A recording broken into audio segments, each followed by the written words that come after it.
Let's bring in Kathryn Rooney Vera now, Head of Research and Chief Markets Strategist at Baltic Capital Markets. Kathryn, thank you very much indeed for joining us, and great to see you. So if these markets are adjusting to higher for longer and earnings downgrades maybe in the pipe as well, do we retest the October lows, and how do we allocate? I think allocations right now should be remarkably defensive. I'm looking specifically at cash and cash alternatives, which have a pretty juicy yields that we haven't seen in some time. If you look at a commercial paper or T-bills, 3 months, 6 months, 9 months, you can get between 4.5% and 5% yields. And of course, that compares with the equity risk premium of a little bit over 2%. So I think that that we are well served in at this point in the economic cycle, and in fact in the market psyche, to be cautious with our portfolios. That doesn't mean go hold cash and sell all equities, but certainly be defensive. Can I just push back on that, Kathryn? You can get an even higher yield on junk bonds as well, but heading into what could be a rather messy default cycle, how far up the risk curve should investors go to find the return? Right. Junk bonds are certainly incomparable to risk-free assets because junk bonds are inherently high risk. So certainly if you want to go out the risk curve, you can get very juicy yields. You can even go into emerging market below investment grade paper and get double-digit yields. But of course, the risk-return profile changes dramatically. I'm referring to short-term, short-duration treasuries and high-grade U.S. investment-grade instruments that I think should weather what I think is the coming storm relatively well. Kathryn, so that makes sense.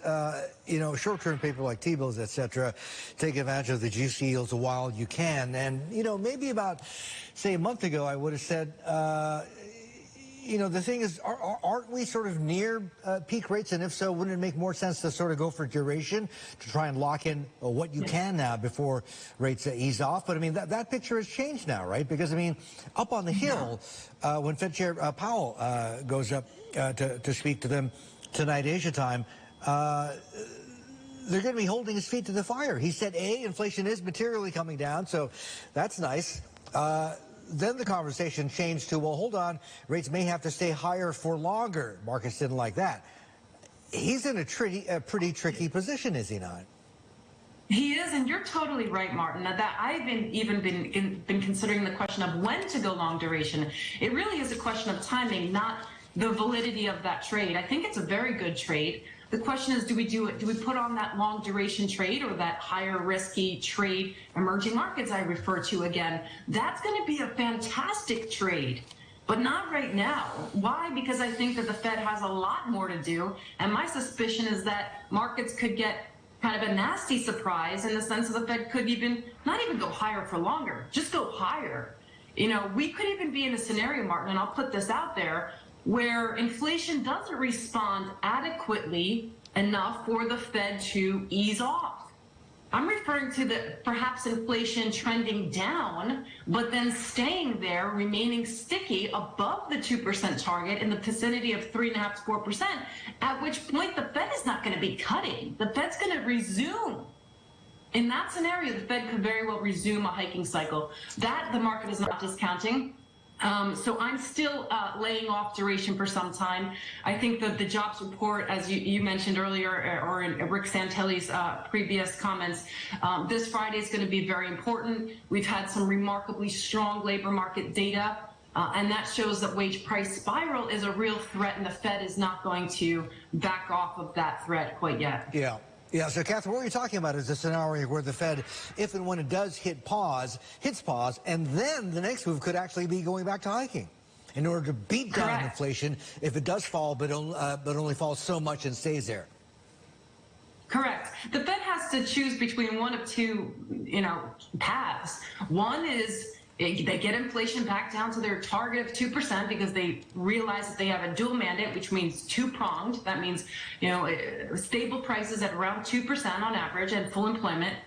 And those are their two mandates. So if they're serious about 2%, they're going to have to push the unemployment rate higher and induce contraction in demand, which means recession. On the other side, Martin, they could choose, to kind of stay with a higher inflation rate and see mediocre economic growth. I really strongly doubt that they are going to change their target. That's been floating around quite a bit. I think there's close to zero chance of the Fed, with inflation 3 times the target, is going to relinquish on the 2% target and move it higher.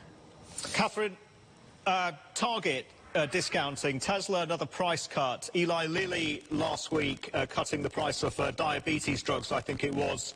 What does that tell you about where we are in terms of the cycle and how the consumer is holding up? And at a sector level, how do you approach those names?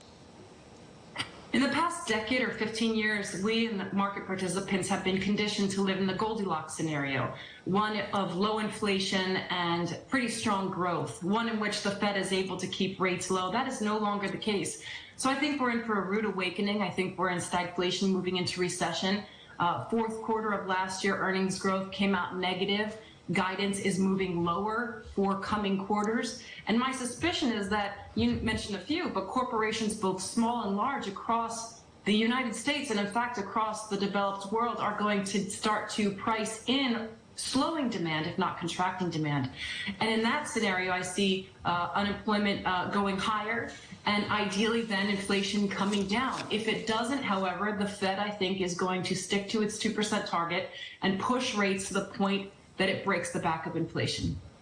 Kathryn, whether it's a personal view or a house view over at Baltic Terminal, where's it going to be? Are you one of those folks who thinks it's going to be up at 6% or even higher?